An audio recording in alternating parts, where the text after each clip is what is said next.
The wind howled like a wounded beast through the Montana Territory that December night of 1889, driving sheets of snow against the weathered logs of Daniel Brooks's cabin. Inside, the 34-year-old cowboy sat close to his stone fireplace, working a piece of leather with practiced hands. The storm had caught him unprepared, forcing him to bring his small herd closer to the homestead before the worst of it hit. Daniel paused in his work, listening to the timbers creak under the assault of wind and ice. He'd weathered many such storms in his 12 years on this land, each one a test of will between man and nature. His calloused fingers resumed their task, mending a broken bridle by the flickering light of the fire. The cabin, though modest, was solid, built with his own hands from pine and cottonwood, chinked tight against the elements. A sharp crack echoed through the night, followed by the crash of a falling branch somewhere near the barn. Daniel rose from his chair, reaching for the Winchester propped against the wall. Living alone this far from town meant staying vigilant, even in weather that would keep most folks huddled by their fires. Then he heard it, a sound that didn't belong to the storm, faint but unmistakable. Knocking. 3 weak raps against his door, barely audible above the wind's fury. Daniel froze. No one with good intentions would be out in this blizzard. His nearest neighbor, old Tom Garrett, lived 3 miles east, and even that fool wouldn't venture out tonight. He approached the door cautiously, rifle in hand. The knocking came again, weaker this time. "Who's there?" Daniel called out, his voice rough from disuse. Days could pass without him speaking to another soul. No answer came, just another feeble knock against his better judgment. Daniel lifted the heavy wooden bar and cracked open the door. The wind immediately tried to tear it from his grasp, sending a blast of snow into the cabin. But what he saw made him forget the cold entirely. A woman stood on his threshold, or rather, swayed there, barely upright. Ice crystals clung to her dark hair, which had come loose from its pins and hung in frozen strands around her face. Her traveling dress, once a deep blue wool, was soaked through and rigid with frost. She clutched a small carpet bag with fingers so pale they looked like porcelain. "Please," she whispered, her lips barely moving. "Please help me." Without thinking, Daniel dropped his rifle and caught her as she collapsed forward. She weighed hardly anything, like a bird made of ice and cloth. He pulled her inside, kicking the door shut behind them. "Lord Almighty," he muttered, half carrying, half dragging her to the fire. Her skin felt cold as river stones through her wet clothes. Daniel laid her on the rag rug before the hearth, then quickly added more wood to the flames. The woman's eyes fluttered open. They were green, he noticed, green as spring grass, before closing again. Her whole body shook with violent tremors. "Ma'am, can you hear me?" He knelt beside her, unsure what to do. In all his years of tending sick cattle and injured horses, he'd never had to care for a half-frozen woman. She nodded weakly, teeth chattering so hard he feared they might break. "We need to get you warm," Daniel said, already moving. He grabbed every blanket he owned from his narrow bed in the corner, then hesitated.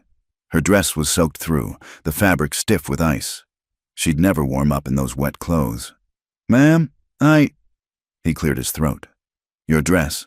It's got to come off or you'll catch your death." Her eyes opened wider, alarm flickering across her features. "I'll turn my back," he said quickly. "Wrap yourself in these blankets. There's a shirt of mine there too. It's clean. I promise I won't look." For a moment, he thought she might refuse. Then she gave the slightest nod. Daniel turned to face the wall, studying the rough-hewn logs with intense concentration while he listened to the rustle of wet fabric and chattering teeth behind him. He counted the knots in the wood, traced the grain patterns with his eyes. Anything to give the poor woman privacy in her desperate state. I'm decent," came a weak voice after what felt like hours. He turned to find her huddled in his blankets, his flannel shirt visible at the collar. Her dress lay in a sodden heap beside her. Color was already returning to her cheeks, though she still shivered. Daniel busied himself making coffee, strong and black. then ladled out a bowl of the stew that had been simmering since morning. "Can you hold this?" He offered her the tin cup first. Her hands shook as she reached for it, and he had to steady the cup as she brought it to her lips. She sighed as the warmth hit her throat. "Thank you," she whispered. I was sure I would die out there." "What in blazes were you doing out in this storm?" The question came out harsher than he intended. Fresh tears welled in her eyes, though she blinked them back.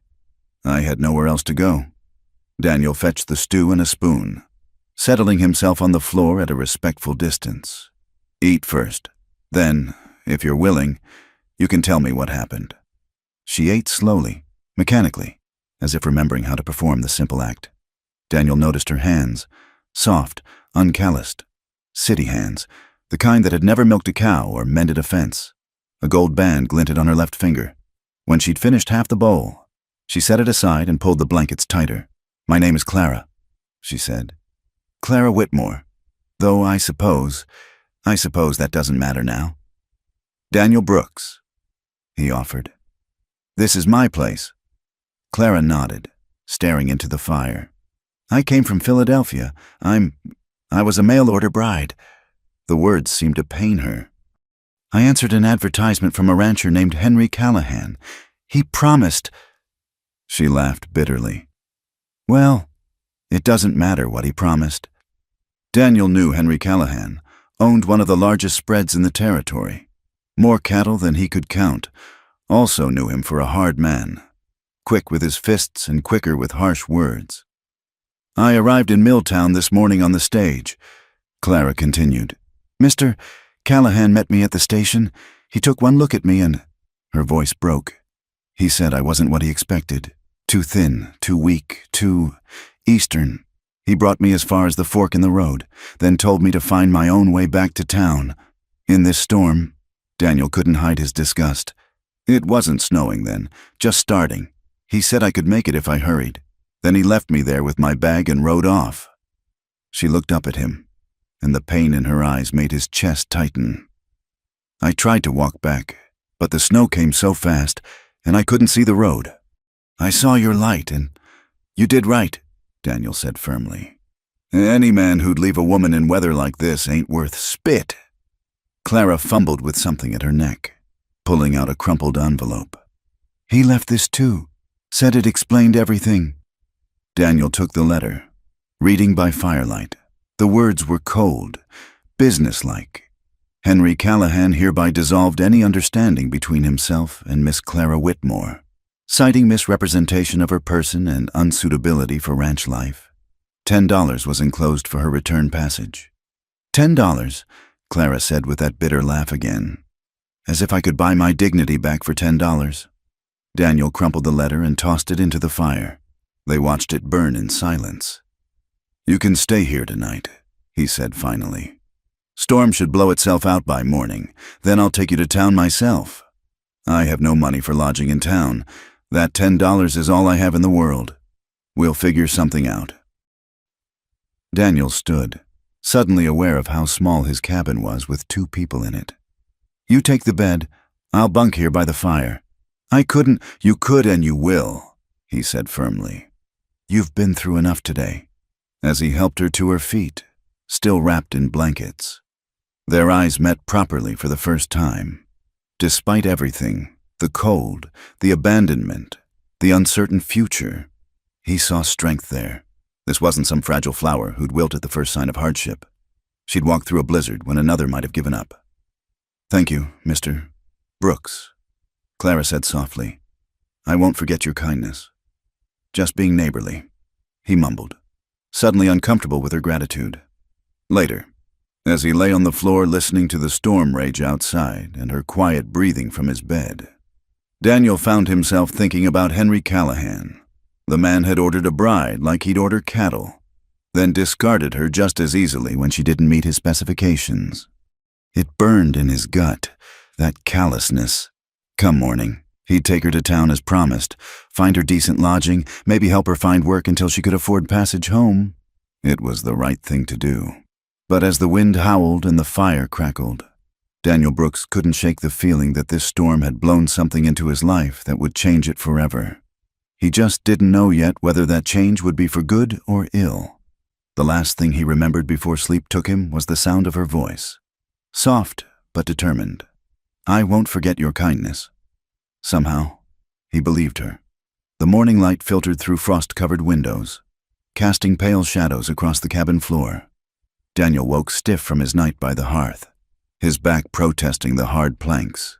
The storm had quieted to a whisper, though snow still fell in lazy spirals outside. Clara sat at his rough-hewn table, wrapped in a blanket, staring at the tin cup between her hands. She'd dressed in her own clothes again, the blue wool dress now dry but wrinkled beyond repair. Her dark hair was pinned up properly, though a few strands escaped to frame her face. "Morning," Daniel said, stretching the kinks from his spine. "Coffee's still warm if you want more." She looked up, offering a wan smile. "I've had 3 cups already. I hope you don't mind. I couldn't seem to get warm enough." "Help yourself to whatever you need." He moved to the stove, adding wood to coax the fire back to life. "Storm's letting up. Should be able to get you to town by noon." Clara's fingers tightened around the cup. "Mr. Brooks, I need to tell you something. About why I came west. About Henry Callahan." Daniel poured himself coffee and sat across from her, waiting. In the morning light, he could see details he'd missed the night before. The faint lines around her eyes that spoke of worry, the determined set of her jaw, the way she held herself with careful dignity despite everything. "I wasn't entirely honest last night," she began. "I mean, everything I told you was true, but I didn't tell you all of it." She took a breath. "I'm not some romantic fool who answered an advertisement on a whim. I had no choice. Most folks who come west are running from something," Daniel said carefully. Clara nodded. "My father owned a small shipping company in Philadelphia. When he died 2 years ago, I discovered he'd been borrowing heavily to keep it afloat. The creditors took everything, our house, the business, even Mother's jewelry." Her voice grew quieter. "My mother passed shortly after. The doctor said it was pneumonia, but I think she died of shame." Daniel remained silent, letting her tell it at her own pace. "I tried to find work, but respectable positions for women are scarce, and they pay barely enough to eat. My landlady showed me Mr. Callahan's advertisement. She said mail-order brides could make good lives out west, that ranchers needed wives and weren't particular about backgrounds." Clara laughed, a sound like breaking glass. "I should have known when his letters seemed too good to be true. What did he promise you? A home, respectability, children, eventually." She met his eyes. "I wasn't looking for love. Mr. Brooks, I'm 26 years old, well past the age when girls dream of romance. I just wanted somewhere to belong again." Daniel felt anger kindle in his chest, not at her, but at the situation that had driven her to such desperation. What exactly did Callahan write in those letters? Clara reached into her bag and withdrew a small bundle tied with string. "I kept them all, proof of our agreement. I thought—" She untied the bundle, selecting one letter. "Here, this is from just last month." Daniel read aloud. "My dear Miss Whitmore, your latest letter filled me with great anticipation for your arrival. The ranch house awaits your feminine touch, and I have already begun preparations for our wedding. The minister in Milltown has been notified. You will want for nothing as my wife. I assure you, yours in earnest expectation, Henry Callahan." He painted such a picture, Clara said softly. A big house with real glass windows, a flower garden, neighbors to visit. I practiced cooking hearty meals, learned to mend heavier fabrics. I sold everything I owned to buy this dress and my travel fare. She gestured to her worn wool dress. "I thought it would be sturdy enough for ranch life." "It is," Daniel said. "Callahan's a fool. When he met me at the stage," Clara's voice wavered. "He looked me up and down like I was livestock at auction, said I was too skinny, that I'd never survive a Montana winter, said my hands were too soft for real work. Then he laughed, actually laughed, and said he'd ordered a wife. not a parlor ornament. Daniel's fists clenched under the table. He'd never liked Henry Callahan, but this went beyond mere dislike. He brought me in his wagon as far as the crossroads. Clara continued. Said Milltown was just 5 miles back the way we'd come, that a walk would do me good. Might toughen me up for the next rancher fool enough to take me. Her composure finally cracked. He threw my bag in the mud and left me there. Didn't even look back. That son of a... Daniel bit off the curse. Pardon my language, ma'am. I've heard worse, Clara said with a weak smile. I started walking, but the snow came so fast, I couldn't see the road anymore. I kept thinking about those stories of people freezing to death just yards from shelter. Then I saw your light. They sat in silence for a moment. The only sound the pop of wood in the stove and the wind sighing around the eaves. What will you do now? Daniel asked finally. I don't know. Clara looked down at her hands. I can't go back to Philadelphia. There's nothing there for me. I have $10, the clothes I'm wearing, and whatever's in that bag. Not enough for stage fare east, barely enough for a week's lodging. You could find work in town. Mrs. Patterson at the boarding house might need help, or Mr. Brooks. Clara interrupted gently. I appreciate your optimism, but we both know what kind of work is available for desperate women in frontier towns. I may be naive about some things, but not about that. Daniel felt heat rise in his face. She was right, of course. Milltown wasn't exactly overflowing with respectable employment for unmarried women. There must be something, he insisted.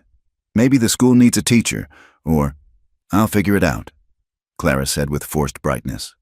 I've survived this long. I'm sure something will present itself. But Daniel heard the doubt beneath her words. He stood abruptly, pacing to the window. Outside, the world lay buried under white, pristine and unforgiving. His own struggles seemed small compared to hers. At least he had this land, these walls, a purpose. Callahan specify anywhere in that letter why he changed his mind? Daniel asked suddenly. Clara looked puzzled. Just what he said at the crossroads, that I wasn't what he ordered. Did he see you before yesterday? Did you send a photograph? No. He said he didn't need one, said he trusted my description. Her eyes widened in understanding. You think he had another reason? Daniel turned from the window. I know Henry Callahan. He's got a mean streak wide as the Missouri, but he's also practical. He wouldn't throw away a mail-order bride just because she's slender, not after paying for her passage. Then why? Can't say for certain.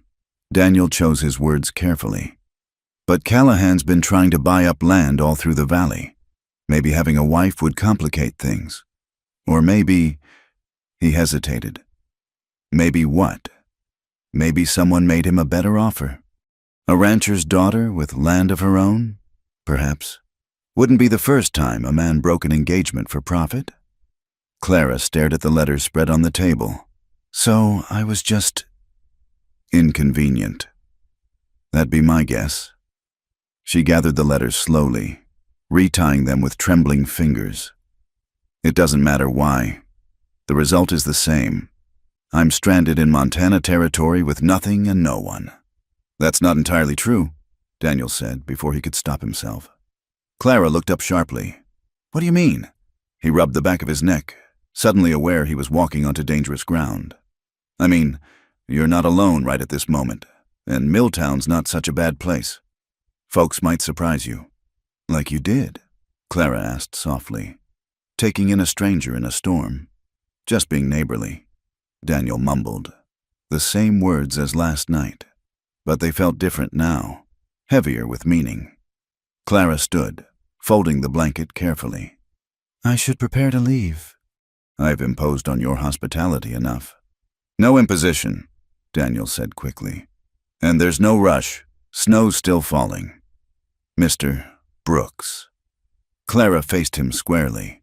You've been unbelievably kind, but we both know I can't stay here. People would talk. Your reputation. I don't give a damn about... He stopped, took a breath. Pardon. I don't much care what people say about me. But you're right. Your reputation matters. What's left of it? Clara said wryly. "A failed mail-order bride who spent the night unchaperoned in a bachelor's cabin. I'm sure that will do wonders for my employment prospects." The bitterness in her voice struck him like a physical blow. She was right again.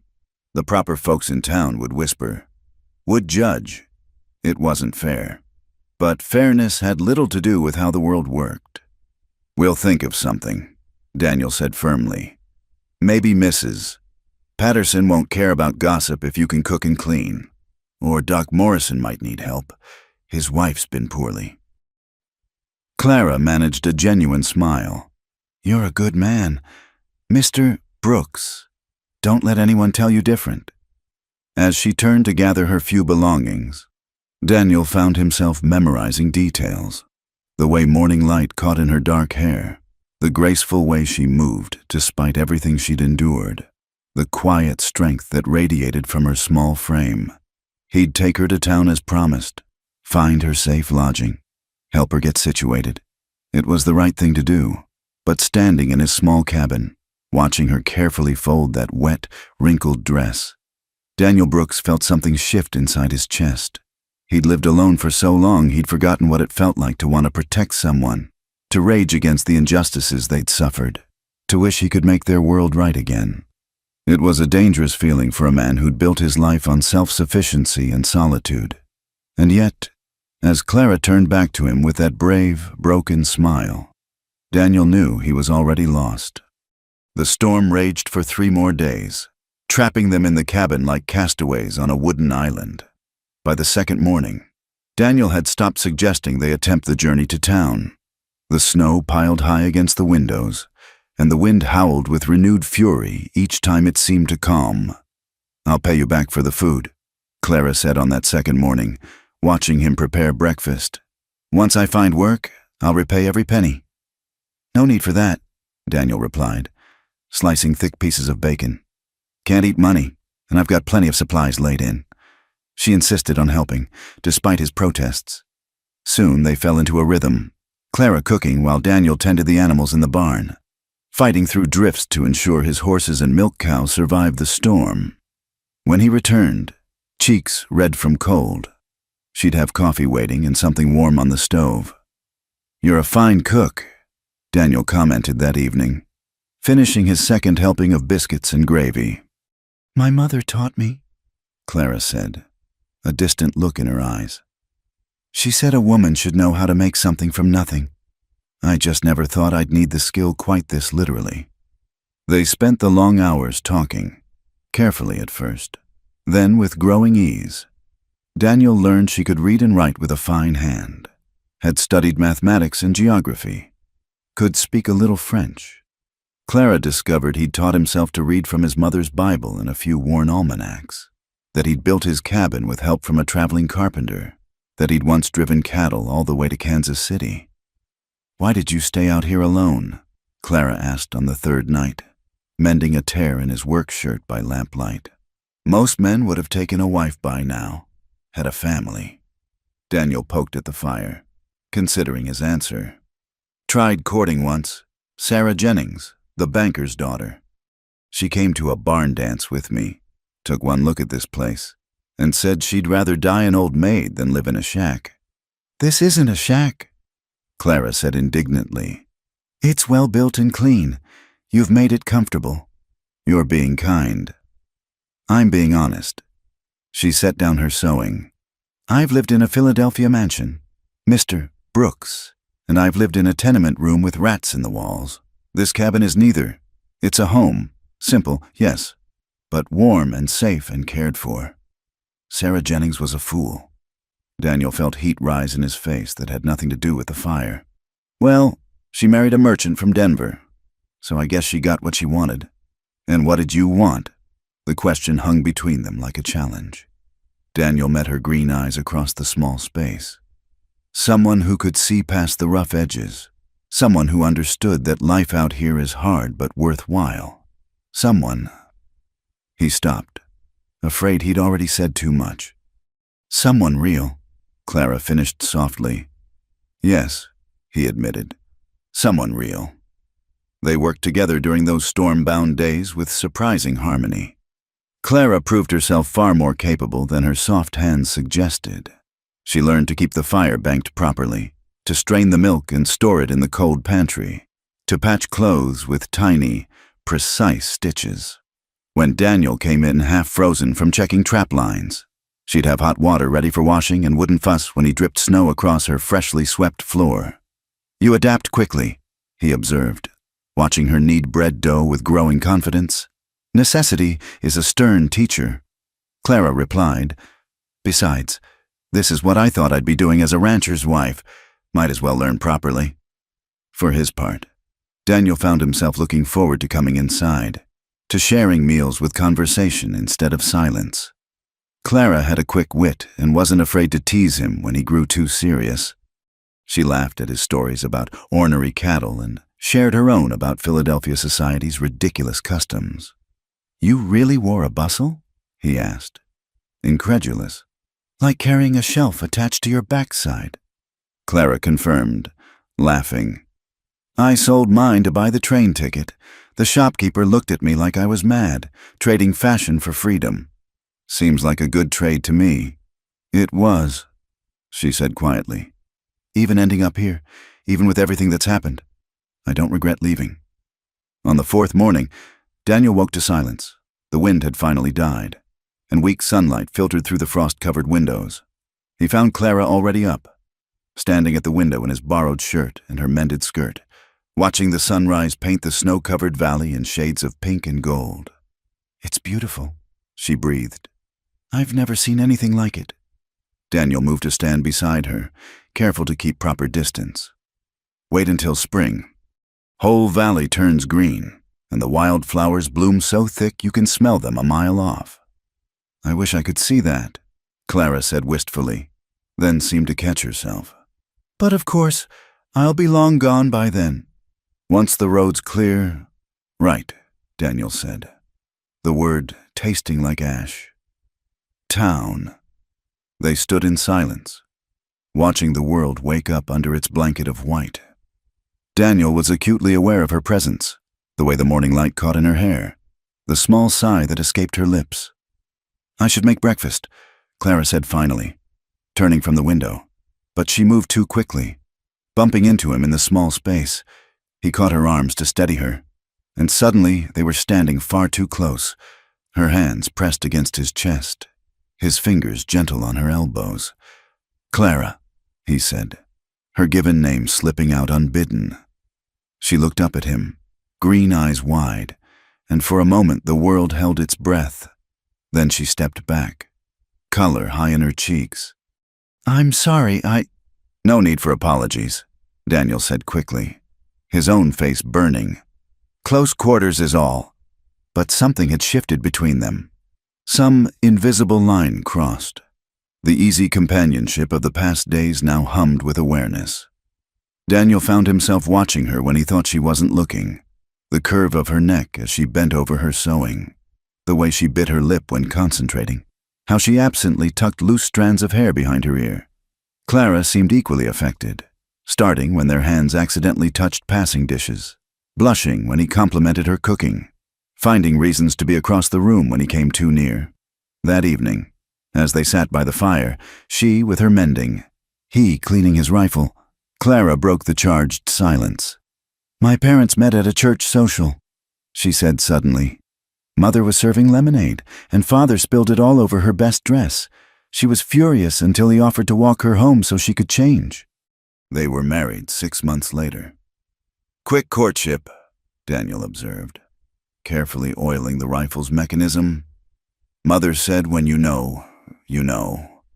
Clara's needle paused. "I used to think that was romantic nonsense. Now?" "Now?" She shook her head. "Nothing, just woolly thoughts from being cooped up too long." But Daniel heard what she didn't say, felt it in the weight of the silence that followed. He thought of Sarah Jennings, who'd looked at his life and found it wanting. Then he looked at Clara, who'd lost everything and still found beauty in a sunrise, who worked without complaint and laughed at his poor jokes, who made his simple cabin feel like more than just shelter. When you know, you know. The thought terrified him. He'd known this woman less than a week, She was stranded, vulnerable, dependent on his kindness. Any feelings growing between them were likely born of proximity and circumstance. Nothing more. When the snow cleared and she went to town, found work and stability, she'd forget the rough cowboy who'd taken her in from the storm. "I should check the animals," Daniel said abruptly, setting aside the rifle. "In the dark?"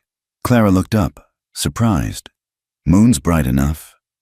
He grabbed his coat, needing distance, needing cold air to clear his head. Won't be long. Outside, the night was crystalline. Stars scattered like spilled salt across the black sky. His breath clouded in the frigid air as he crunched through snow to the barn.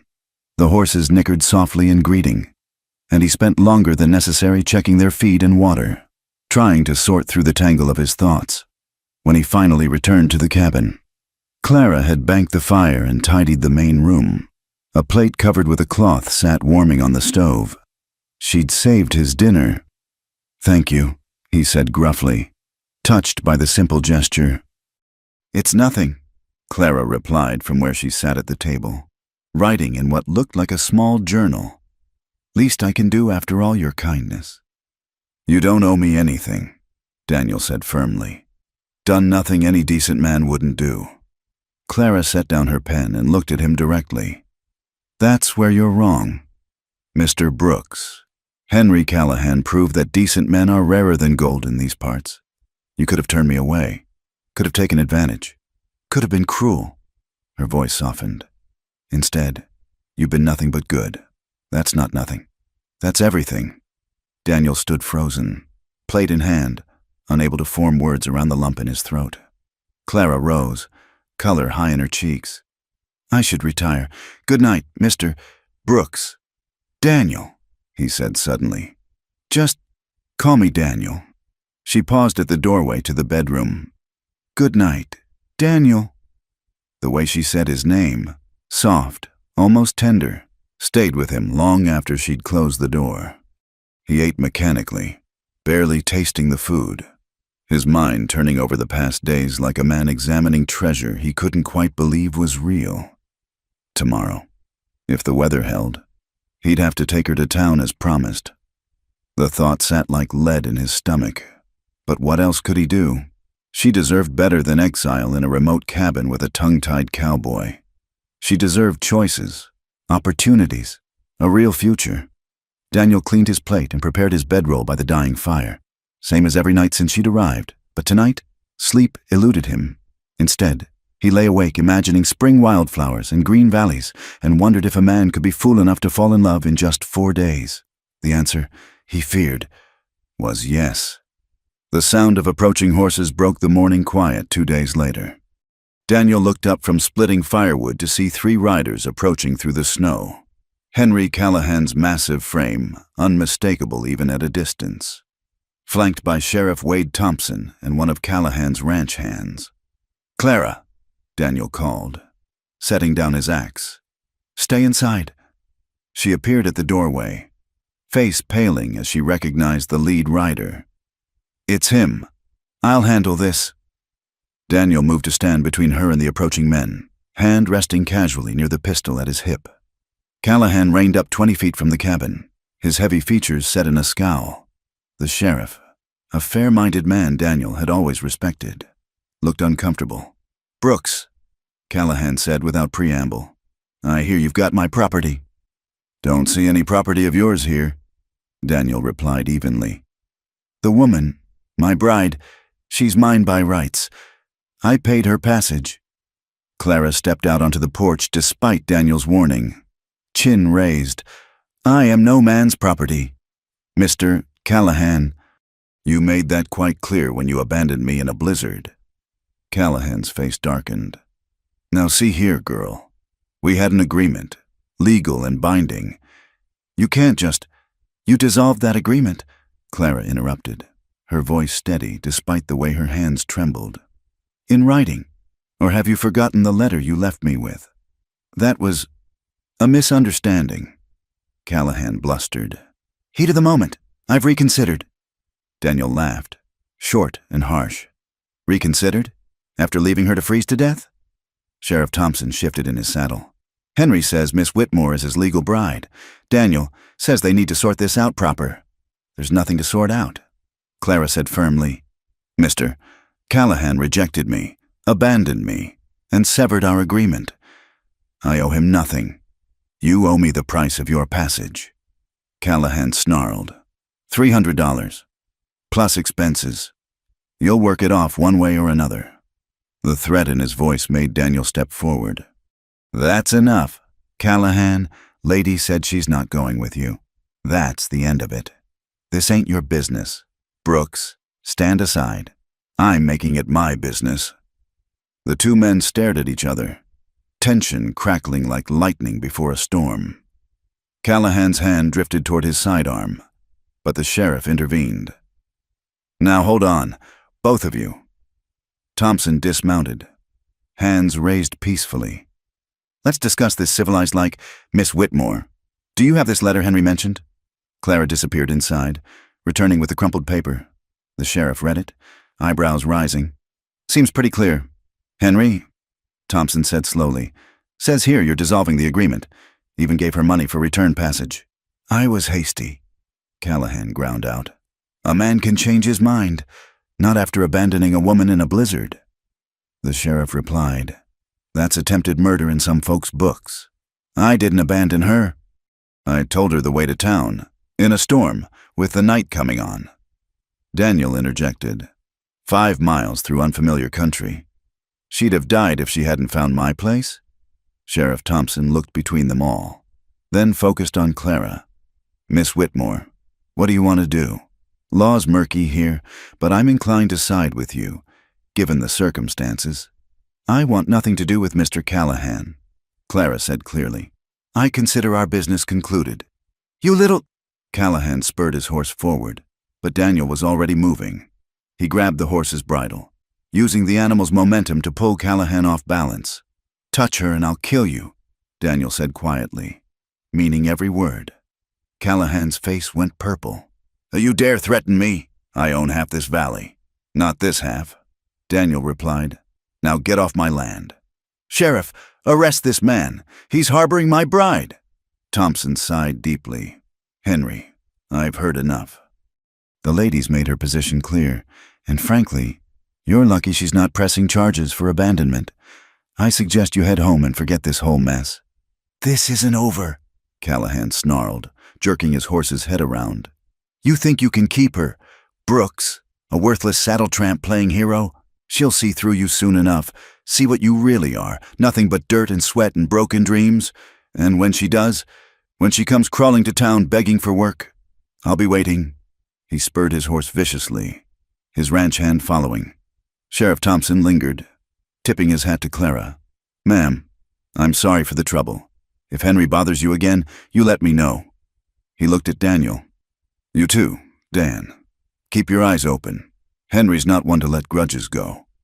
After they left, Clara sank onto the porch step, shaking. Daniel sat beside her, careful not to touch.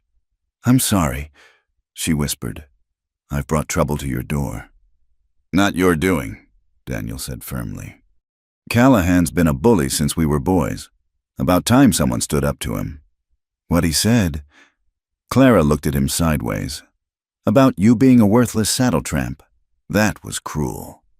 Daniel shrugged. Heard worse. And there's truth in it. I don't have much. This cabin, some cattle, a piece of land. Not what a lady like you deserves. Stop. Clara turned to face him fully. You're worth 10 of Henry Callahan, 100. Money doesn't make a man. Daniel, character does. And you... She paused, color rising in her cheeks. You have more character in your little finger than he has in his whole body. They sat in silence, the morning sun warming the porch boards. Daniel was acutely aware of her presence, the fierce loyalty in her voice when she defended him. He'll make trouble, Daniel said finally. Man like that doesn't forget being embarrassed. Might be safer if you... If I what? Run away? Hide? Clara stood abruptly. I've done enough running. Daniel. I came west to build a life, and that's what I intend to do. Henry Callahan doesn't scare me. But Daniel saw the way her hands still trembled. heard the forced bravery in her voice. You could still go to town, find work, start fresh. I'd help. Is that what you want? Clara asked quietly. For me to leave? The question hung between them like a physical thing. Daniel stood slowly, choosing his words with care. What I want doesn't matter. This is about what's best for you. That's not an answer. He looked at her then. Really looked. Saw the strength beneath the fear. The determination that had driven her across a continent. The grace that remained unbroken despite everything she'd endured. Saw, too, the vulnerability in her eyes, the unspoken question there. No, he said roughly. I don't want you to leave, but I've got no right to ask you to stay. You deserve better than... He gestured at the cabin, the isolated land, himself. Better than a warm home and an honest man. Clara stepped closer. Better than someone who sees me as a person, not property. Who risked Henry Callahan's anger to protect me. Her voice dropped to barely above a whisper. Tell me, Daniel, where exactly would I find better than that? He had no answer. Could only stand there, heart hammering, as she reached up to touch his face. Her fingers were gentle against his weathered cheek. I choose to stay, she said simply. Not because I have nowhere else to go, but because this is where I want to be. With you, if you'll have me. Clara. His voice broke on her name. People will talk. Your reputation will be what I make of it. She finished. I'm done living by other people's rules. Daniel, done letting others decide my worth. The only opinion that matters to me is yours. He caught her hand, holding it against his face. You know my opinion. Known it since that first night. I reckon, just been too much a coward to say it. Then say it now, she challenged, green eyes bright with unshed tears. I love you, Daniel said, the words rough but true. Lord help me, I've loved you since you stood on my doorstep looking like a half-drowned angel. Loved you more each day, watching you refuse to break, refuse to give up. I've got nothing to offer but hard work and uncertain seasons. But if you'll have me, Clara Whitmore, I'll spend my life trying to be the man you deserve. She was crying now, tears sliding silently down her cheeks. You already are, she whispered, and raised up on her toes to kiss him. It was a gentle kiss, tentative and sweet, tasting of new beginnings and promises unspoken. When they parted, Daniel rested his forehead against hers, marveling at the gift of her trust. We'll face whatever comes, he said. Together. Together. Clara agreed, and sealed the promise with another kiss. From the distant hill, hidden among the pines, Henry Callahan watched through field glasses. His face twisted with rage as he saw the embrace. Saw his discarded bride choosing a penniless cowboy over all he could offer. This isn't over, he muttered to his companion. Not by a long shot. But in the cabin clearing, Daniel and Clara were aware only of each other, of the future stretching before them bright with possibility. They'd found something worth fighting for in each other, a love born of storm and strengthened by trial. And that, they would discover, was stronger than any threat Henry Callahan could muster. Word spread through the valley like wildfire after a dry summer. By the week's end, everyone from Milltown to the far ranches knew about the mail-order bride living in Daniel Brooks' cabin. The gossip varied depending on who told it. Some said Clara was a fallen woman taking advantage of a lonely cowboy. Others that Daniel had stolen another man's bride. Still others that it was a love match pure and simple. Daniel felt the weight of stares when he went to town for supplies. Conversation stopped when he entered Murphy's general store, only to resume in hushed whispers as he gathered flour and coffee. Heard you got yourself some company out at your place, Jim Murphy said carefully as he tallied the purchases. Miss Whitmore's staying with me for now. Daniel replied evenly, until she decides on her plans. Uh-huh. Murphy's expression was neutral, but his wife, Martha, sorting fabric nearby, sniffed loudly in disapproval. Outside, Daniel loaded his wagon, trying to ignore the cluster of women who'd gathered across the street, heads together like hens pecking at grain. He recognized Mrs. Aldrich, the banker's wife, and Mrs. Dawson from the hotel. Their expressions left no doubt about their topic of conversation. Daniel Brooks, a commanding voice called out. He turned to see Reverend Samuel Hartley approaching, black coat flapping like crow's wings. Reverend, Daniel acknowledged warily. I've heard disturbing news, the minister said without preamble. About you and the young woman from Philadelphia. What you've heard is likely half truth and half imagination, Daniel said, continuing to load supplies. Then perhaps you'll clarify the situation for me. Hartley's thin face was stern. Is there or is there not an unmarried woman residing in your home? Daniel straightened, meeting the Reverend's gaze directly. Miss Whitmore sought shelter during the storm. I gave it. She's staying until she chooses to leave. And you see nothing improper in this arrangement. I see nothing improper in basic human decency. Reverend, would you have had me turn her away to freeze? Hartley's mouth tightened. Of course not. But the storm has passed, and yet she remains. The appearance of impropriety is other people's problem, not mine. Daniel finished. Good day. Reverend. He climbed onto the wagon seat, but Hartley caught the horse's bridle. Think of the young woman's reputation, if not your own. The minister urged. What future can she have here if she's seen as compromised? Maybe folks should mind their own business instead of inventing sins where there are none, Daniel suggested, his patience wearing thin. I'm trying to help. Daniel, there are proprieties to consider. If you care for this young woman, I do, Daniel said simply. More than you know. Then marry her, Hartley said. Make it proper. I'll perform the ceremony myself. Today, if needed. Save both your reputations. Daniel looked down at the earnest minister. When Miss Whitmore and I marry, if we marry, it'll be because we choose it, not because gossips forced our hand. Now let go of my horse. He drove home troubled, knowing the Reverend meant well, but resenting the pressure all the same.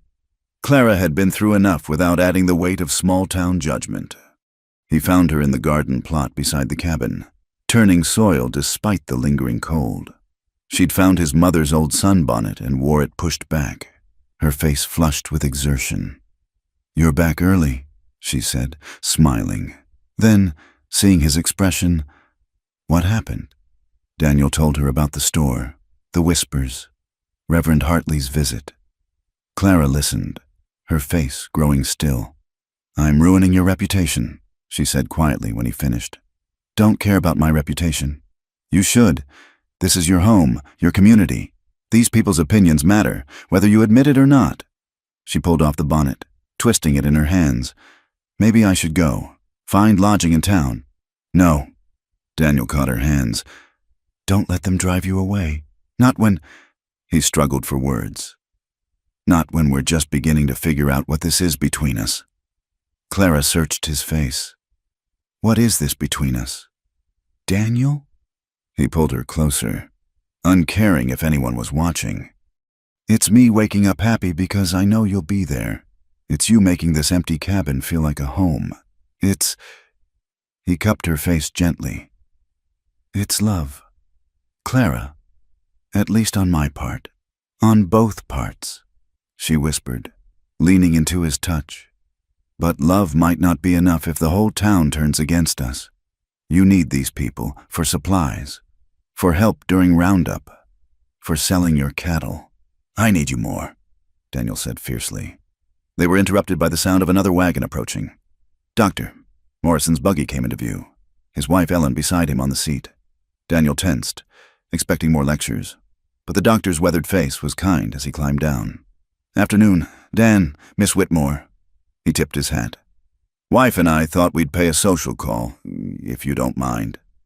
Ellen Morrison, pale but smiling, accepted her husband's help down. I've been eager to meet you, Miss Whitmore. It's not often we get new ladies in the valley. Clara glanced at Daniel, surprised, then stepped forward. Please call me Clara. Would you like to come inside? I've just made fresh coffee. As the women went into the cabin, Doctor, Morrison lingered with Daniel. Tom Garrett told me what Callahan did. The doctor said quietly, leaving that girl in a storm. Criminal, if you ask me. Thought everyone would side with Callahan. Daniel admitted. He's got money, influence. He's also got a reputation for cruelty that money can't quite cover. Morrison replied, Not everyone in town's against you. Dan, some of us remember what it's like to be young and in love. Inside, they found the women chatting like old friends. Ellen Morrison, despite her frail health, had a warm manner that put Clara at ease. I've been telling Clara about the Ladies' Aid Society. Ellen said, We meet Thursdays to quilt and organize charity work. I think she'd be a wonderful addition. That's kind, but... Clara hesitated. Given the circumstances, I'm not sure I'd be welcome. Nonsense, Ellen said firmly. You let me handle the busybodies. A few of them need reminding about Christian charity anyway. They stayed an hour, the conversation easy and pleasant. As they prepared to leave, Ellen pressed a small package into Clara's hands. Flower seeds, she explained. From my garden. This country needs all the beauty it can get. After they left, Clara stood holding the packet, tears threatening. They were so kind. Not everyone's a narrow-minded gossip, Daniel said, pulling her into his arms. There's good people here too. You'll see. Over the following days, they had other visitors. Tom Garrett stopped by with his wife Agnes, a practical woman who took one look at Clara and declared, About time Daniel found himself a sensible woman. The Hendersons from the neighboring ranch brought preserves and an invitation to their daughter's wedding. Even Sheriff Thompson paid a social call, bringing his wife and a warning that Callahan had been making noise in town. But for every kind gesture, there were cold shoulders in town, whispered conversations that stopped when Clara appeared, and pointed looks from those who considered themselves guardians of propriety. The breaking point came 2 weeks later. Clara had gone to town alone, insisting she needed to face the gossips herself. Daniel had reluctantly agreed, though worry gnawed at him all morning. She returned earlier than expected, her face pale and set. Without a word, she went inside and began packing her few belongings. Clara, what happened? Daniel followed her. Alarmed, Mrs. Aldrich cornered me outside the mercantile, Clara said, her voice too calm. She had quite a lot to say about women of loose morals corrupting decent men. Suggested I might find work at the Crimson Palace if I was determined to live in sin. The Crimson Palace was Milltown's most notorious saloon and brothel. Daniel's vision went red. She had no right. Then Mr. Callahan appeared. Clara's hands shook as she folded her spare dress. He offered to set me up in town. Said since I'd clearly chosen to be a kept woman, I might as well be kept by someone who could afford it. I'll kill him, Daniel said flatly. No. Clara whirled to face him. Don't you see? This is what I've brought to your life. Scandal and conflict and ugly rumors. You don't deserve this. What I don't deserve is you, Daniel said, catching her hands. But somehow you're here anyway. Don't let them win. Clara, don't let their small minds and smaller hearts drive away what we have. What do we have? Clara cried. A love that makes us outcasts. A future where you lose business because of me? Where any children we might have are called bastards because people will always wonder if we were together before marriage. Daniel pulled her against him, holding tight when she struggled. We have each other. We have this land. We have friends who see us for who we are. The rest will come around or they won't. But either way, we'll survive it. You're so sure, she whispered against his chest. I'm sure of you, he said simply. Sure of us. The rest is just noise. Clara clung to him then, crying out her frustration and hurt. When her tears subsided, she looked up at him with red-rimmed but determined eyes. All right, she said. We face them together. But Daniel, we need to do something about our situation. Not because of the gossips, but because I want to be your wife in truth, not just in my heart. Daniel's breath caught. Clara Whitmore, are you proposing to me? Despite everything, she laughed. I suppose I am, though it's terribly improper for a woman to... He silenced her with a kiss, pouring all his love and promise into the connection. When they parted, both were breathless. Yes, he said.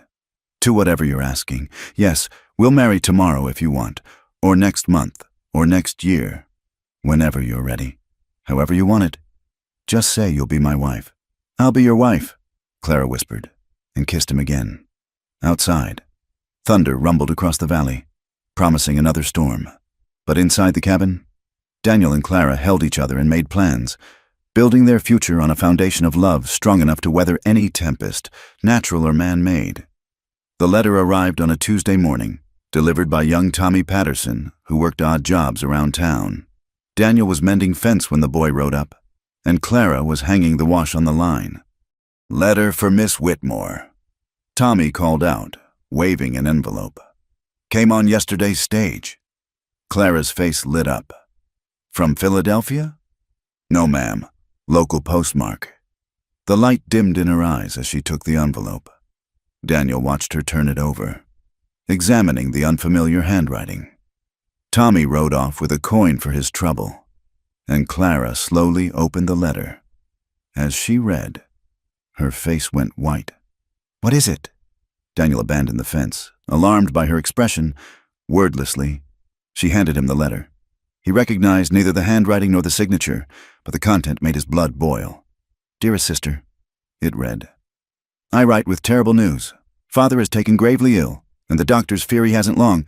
He calls for you constantly in his delirium. Mother begs you to return at once. We've scraped together funds for your passage. Mr. Jameson at the bank has the ticket waiting. Please hurry. Your loving brother, William." "I don't have a brother," Clara said faintly. "My father died 2 years ago. This is Callahan," Daniel finished grimly. "Has to be, trying to trick you into leaving." Clara sank onto the porch step. "He hired someone to write this, to prey on my grief." Her voice hardened. "What kind of man does such a thing?" "The desperate kind," Daniel said, sitting beside her. "He can't stand that you chose me over him. This is his way of trying to get you alone, away from protection."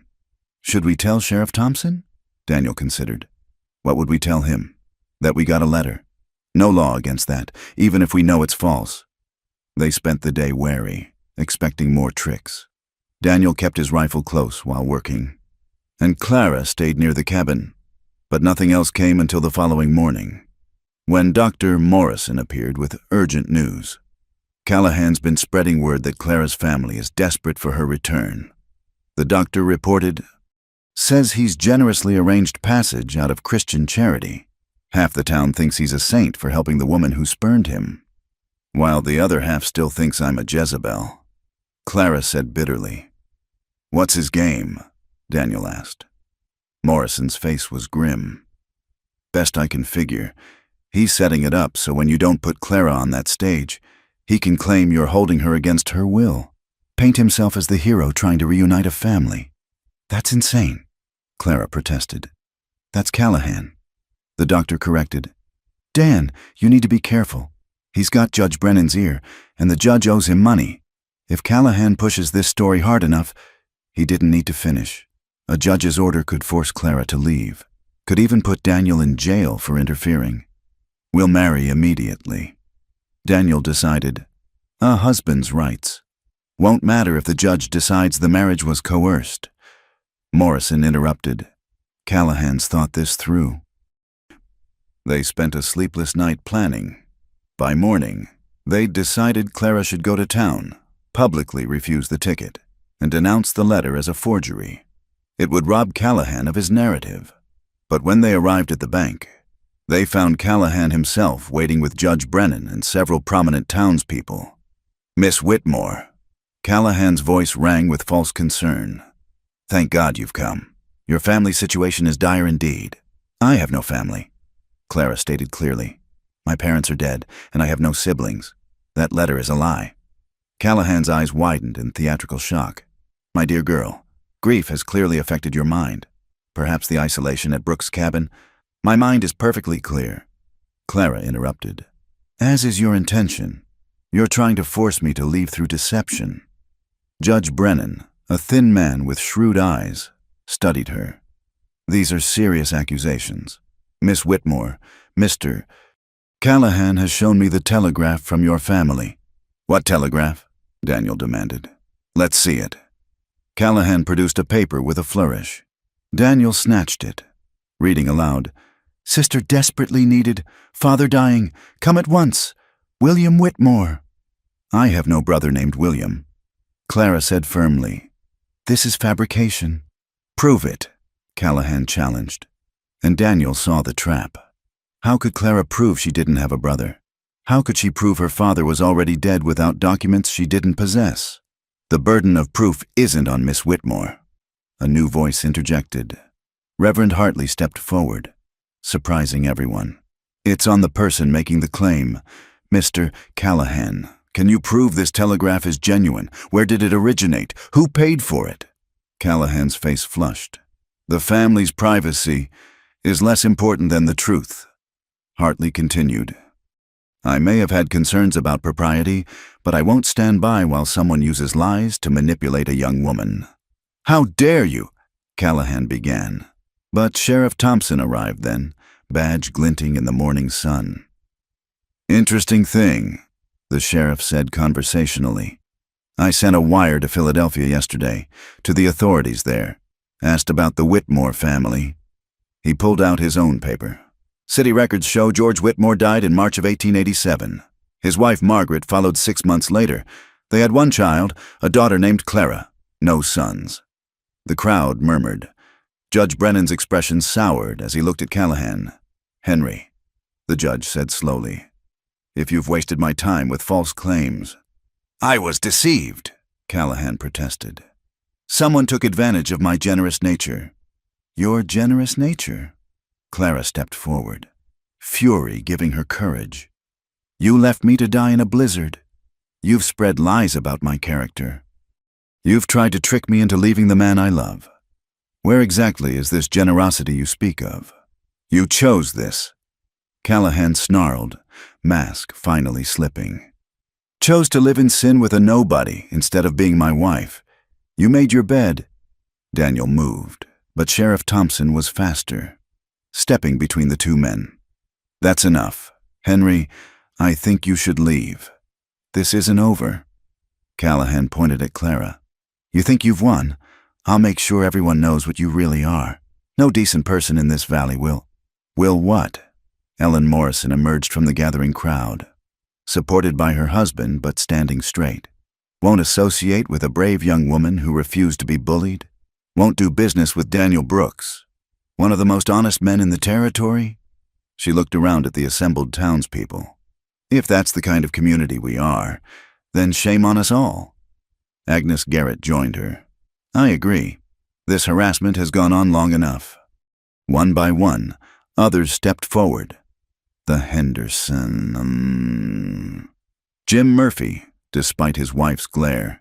Even Mrs. Patterson from the boarding house. Not everyone, but enough.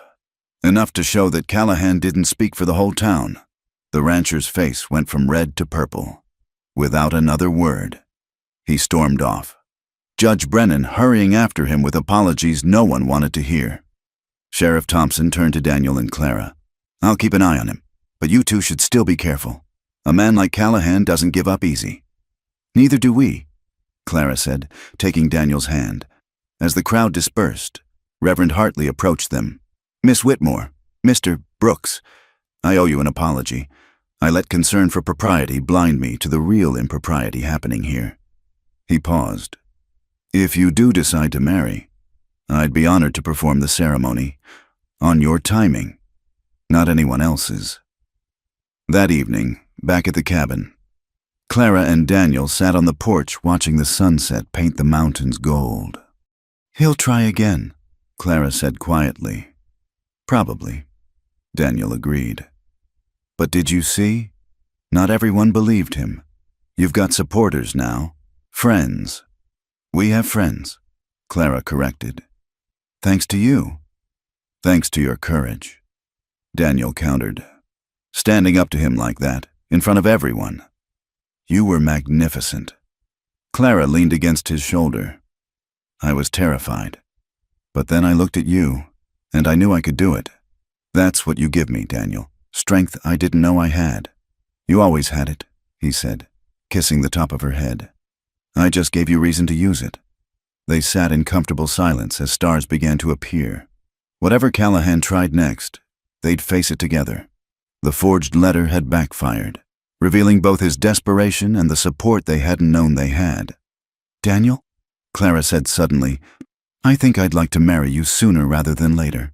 Not because of Callahan or the gossips, but because I'm tired of wasting time. We've found something precious here. I want to celebrate it, not hide it." Daniel turned her to face him, seeing his own joy reflected in her eyes. "Name the day." 2 weeks, she suggested. "That gives us time to do it properly. Invite the people who've stood by us." 2 weeks, Daniel agreed, and sealed the promise with a kiss that tasted of victory and new beginnings. In town, Henry Callahan sat in his study, drinking whiskey and plotting. The forged letter had failed. But he wasn't finished, not by a long shot. If he couldn't have Clara Whitmore, he'd make sure Daniel Brooks couldn't either, one way or another. The morning of the wedding dawned clear and bright, with the kind of crystalline Montana sky that made the mountains look close enough to touch. Daniel stood on his porch, dressed in his best shirt, the one Clara had mended with tiny, perfect stitches, and watched the sun paint the valley gold. "Nervous?" Tom Garrett asked, approaching with a grin. The older rancher had arrived early to help with preparations. "Terrified," Daniel admitted. "Keep thinking I'll wake up and find it was all a dream, that she never knocked on my door that night." "Well, if it's a dream, we're all sharing it," Tom said, gesturing to the yard where neighbors were already arriving to set up for the outdoor ceremony. "Haven't seen folks pull together like this in years." It was true. Despite the gossips and Callahan's attempts to poison the well, enough good people had rallied around them. Agnes Garrett and Ellen Morrison had organized the women to bring food. The Henderson boys were stringing lanterns between the trees. Even gruff Jim Murphy had donated fabric for decorations, muttering something about good for business when his wife wasn't listening. Inside the cabin, Clara sat before the small mirror as Ellen Morrison fixed wildflowers into her hair. She wore a simple cream-colored dress that Agnes had altered to fit. Not the elaborate gown she might have dreamed of as a girl in Philadelphia, but somehow more perfect for it. "You look beautiful," Ellen said softly. "Daniel won't be able to speak when he sees you. He gets tongue-tied anyway." Clara laughed, though her hands trembled slightly. "I still can't believe this is happening. 3 weeks ago, I was sure I'd freeze to death in that storm. Now you're marrying a good man who adores you," Agnes finished, bustling in with a bouquet of prairie roses and wild daisies. "Life has a way of surprising us." Clara touched the simple gold band on her right hand, Daniel's mother's ring, which he'd given her the night before. "I want her to be part of tomorrow," he'd said simply. "She would have loved you." A knock at the door interrupted her thoughts. "Ladies, the Reverend's ready when you are." Clara rose, smoothing her skirt. Through the window, she could see guests gathering, not the whole town, but enough, the people who mattered, the ones who'd chosen kindness over judgment. "Wait," Ellen said suddenly, pulling a small wrapped package from her basket. "I nearly forgot. This came for you this morning." Clara unwrapped it carefully, gasping at the contents. A delicate lace handkerchief, clearly old and precious. With a note, "For your wedding day. Every bride needs something old and something borrowed. Return it when you can. Martha Murphy." "Jim's wife?" Clara said, astonished. Martha Murphy had been among the coldest toward her in town. "People can surprise you," Agnes said with a knowing smile. "Now come on, your cowboy's waiting." The ceremony was held beneath the large cottonwood tree beside the cabin, its leaves rustling like whispered blessings. Daniel waited there with Reverend Hartley, his face lighting up when he saw Clara approach on Tom Garrett's offered arm. She was radiant in the morning light, wild flowers bright against her dark hair, carrying herself with the quiet grace that had first caught his heart. When their eyes met, the rest of the world fell away. "Who gives this woman to be married?" Reverend Hartley asked. "She gives herself," Tom answered with a grin. "But I'm honored to walk her there." It was perfect, Clara choosing her own path, just as she'd chosen Daniel despite everything. The ceremony was simple, the words traditional but made new by the depth of feeling behind them. When Daniel promised to love, honor, and cherish, his voice rough with emotion. Clara saw several women dab at their eyes. When Clara vowed to stand by him through whatever came, her voice clear and certain. Even some of the men cleared their throats suspiciously. The ring? Hartley prompted. Daniel produced a simple gold band, not fancy, but solid and true. "This was my mother's wedding ring," he said loud enough for all to hear. She wore it through 40 years of marriage, through good times and lean, through joy and sorrow. She told me once that love wasn't about the easy days. It was about choosing each other, especially on the hard ones. He slipped the ring onto Clara's finger. "I choose you, Clara, today and always." Clara's eyes shimmered with tears. "And I choose you, Daniel Brooks. Not because I had to, not because I had nowhere else to go, but because my heart knew from that first night that it had found its home. Then, by the power vested in me," Hartley said, smiling broadly, "I pronounce you husband and wife. Mr. Brooks, you may kiss your bride." The kiss was tender, a promise sealed before friends and beneath the endless Montana sky. Cheers erupted, and someone, probably one of the Henderson boys, fired a celebratory shot into the air. The celebration that followed was unlike any Clara had imagined in her Philadelphia days. No ballroom, no orchestra, no 7-course meal. Instead, there were tables made of planks and sawhorses groaning under the weight of shared food. Sam Henderson played his fiddle while couples danced on the packed earth. Children ran between the adults, stealing cookies and playing tag. "Not quite the society wedding you might have dreamed of," Daniel said as they took a break from dancing, watching their guests enjoy themselves. "It's better," Clara said firmly. "Every person here chose to come, chose to celebrate with us despite the talk. That means more than 100 society weddings." "Doctor," Morrison approached with glasses of punch. "To the new Mr. and Mrs. Brooks," he toasted. "May your troubles be few and your joys many." As the afternoon wore on, Clara noticed a rider on the ridge above the valley, sitting motionless on his horse, even at a distance. She recognized Henry Callahan's bulky silhouette. "He's watching," she told Daniel quietly. Daniel followed her gaze, his jaw tightening. "Let him. He can see what he threw away, not just you, but the chance to be part of something good." Sheriff Thompson had noticed too, moving casually to where his horse was tied, rifle within reach. But Callahan just sat there, a dark specter at the edge of their joy, before finally turning and riding away. As evening approached and guests began to leave, each offering congratulations and promises to help with the upcoming harvest, Clara felt a deep satisfaction. They'd done it, gotten married on their own terms, surrounded by people who wished them well. "Happy?" Daniel asked as they stood together, waving goodbye to the Garretts.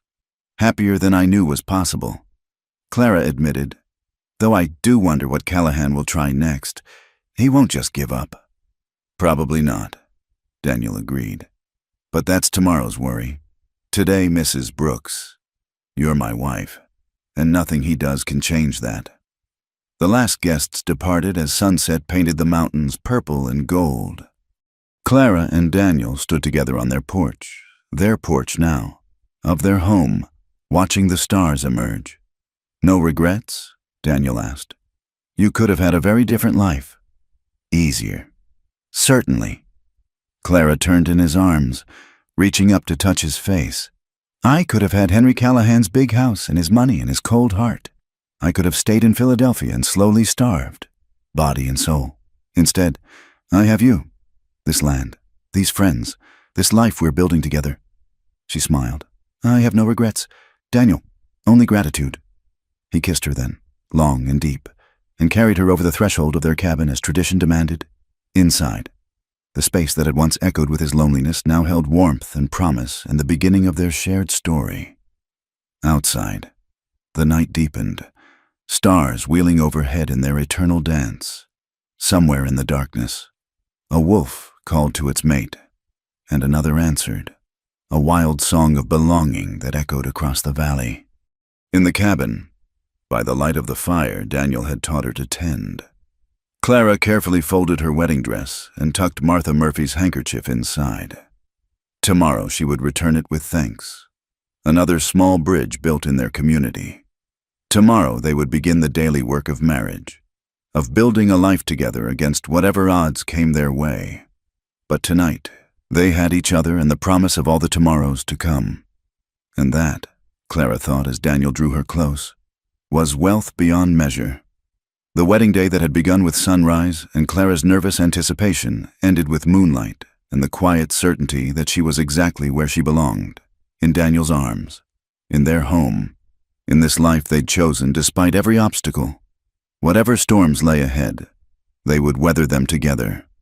They'd already proven that love could bloom in the most unlikely ground, could survive blizzards and gossip and a rich man's spite. And now, as Clara Brooks, she was ready to help that love grow into something that would last a lifetime. 5 years had passed since that winter storm brought Clara to Daniel's door. The cabin had grown. A second room added when their daughter Emma arrived, screaming and perfect, on a crisp autumn morning. Now, as Clara stood at the window watching 4-year-old Emma chase chickens while 2-year-old James toddled after her, she marveled at how much life could change. "Mama, look," Emma called, holding up a brown egg triumphantly. "The red hen laid it just for me." "That's wonderful. Sweetheart, bring it in carefully." The cabin that had once seemed small for two now burst with life. Children's drawings decorated the walls.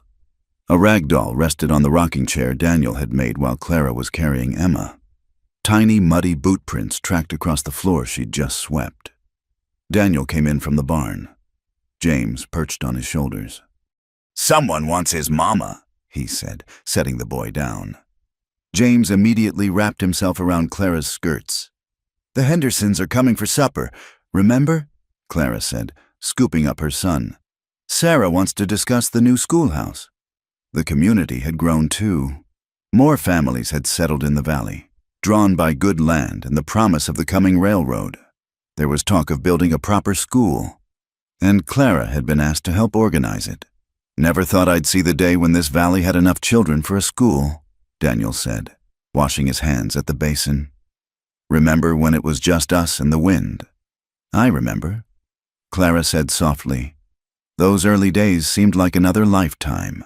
The desperate woman who'd stumbled through a blizzard.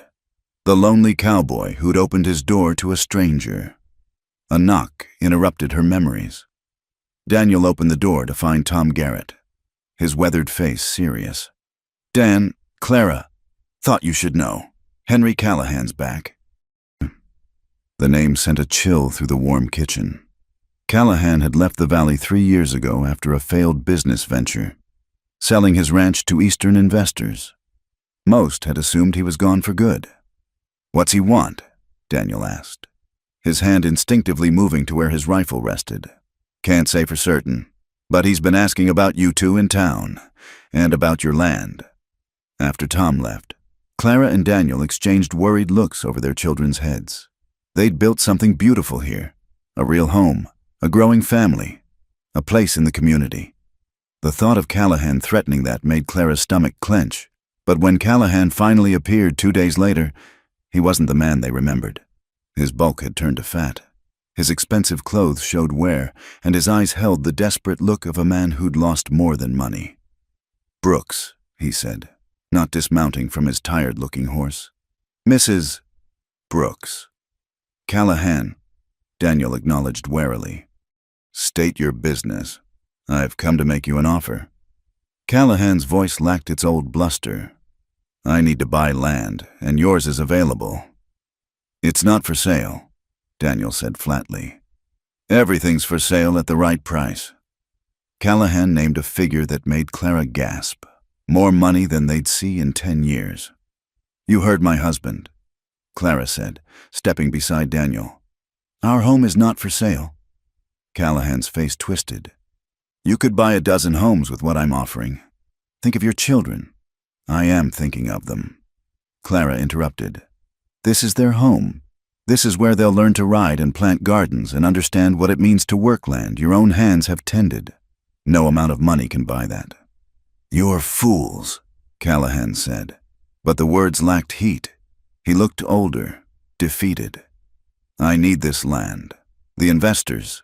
I promised them I could buy it back. Expand the operation. Should have thought of that before you sold, Daniel said without sympathy. Callahan stared at them for a long moment.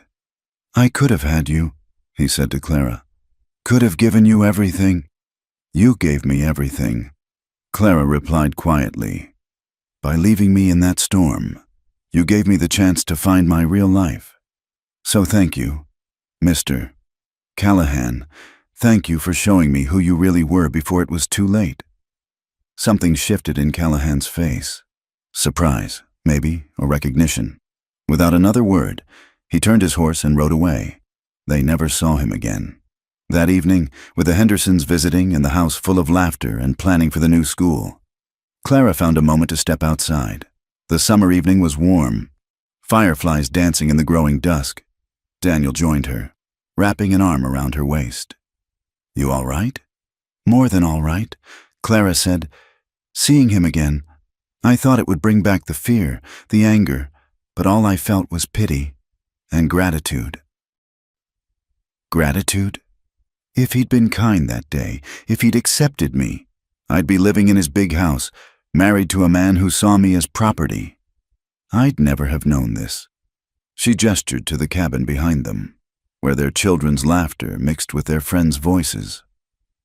I'd never have known you. Daniel pulled her closer. His loss, my gain. Our gain, Clara corrected.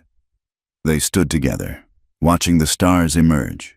Inside, Emma was regaling the Hendersons with a dramatic tale about the rooster, while James banged a spoon on the table in accompaniment. It wasn't the life Clara had imagined when she'd answered that mail-order bride advertisement so long ago. It was infinitely better. The school committee wants me to teach once it's built, Clara said, part-time, while the children are small. You'd be wonderful at it, Daniel said immediately. Though some folks might remember, let them remember. Clara said firmly, let them remember that I came here as a stranger and found a home. Let them remember that kindness matters more than gossip. Let them tell their daughters that they have choices, even when the world seems to offer none, as if summoned by their conversation. Emma burst through the door. Mama, Papa, come see. Mrs. Henderson is going to teach me to braid hair. They followed their daughter inside, back to the warmth and chaos of their full life. The cabin that had once sheltered a desperate woman from a killing storm now sheltered a family built on love, trust, and the kind of courage that comes from choosing your own path. Later, after the Hendersons had gone and the children were asleep, Clara and Daniel sat on the porch as they had that first morning after the storm. The valley spread before them, silver under moonlight, full of promise. No regrets?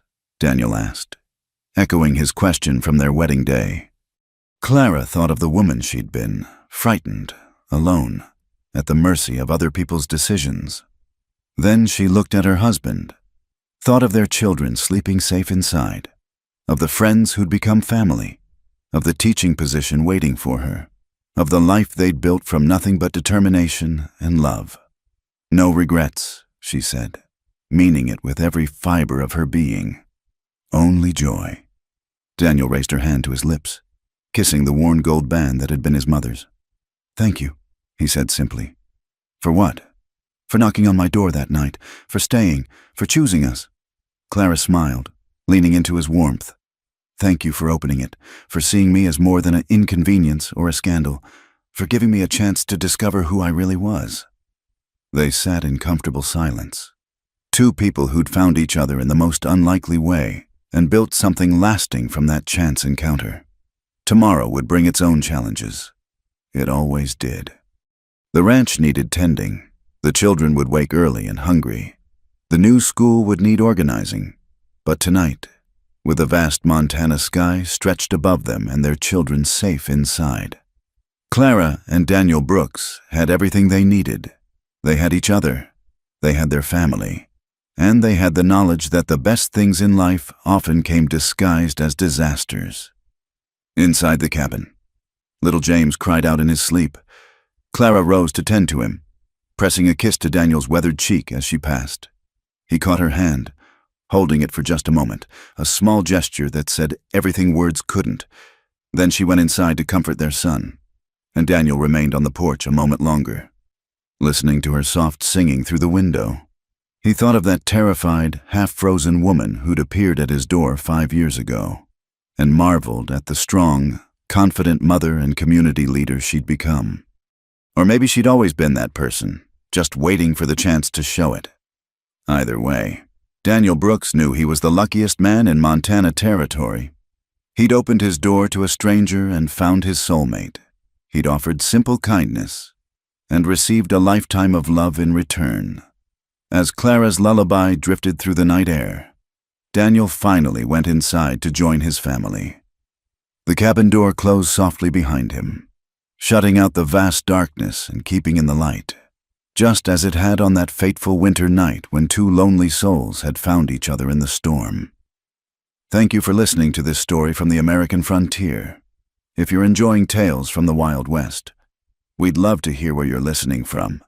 Drop a comment below and let's connect across the miles.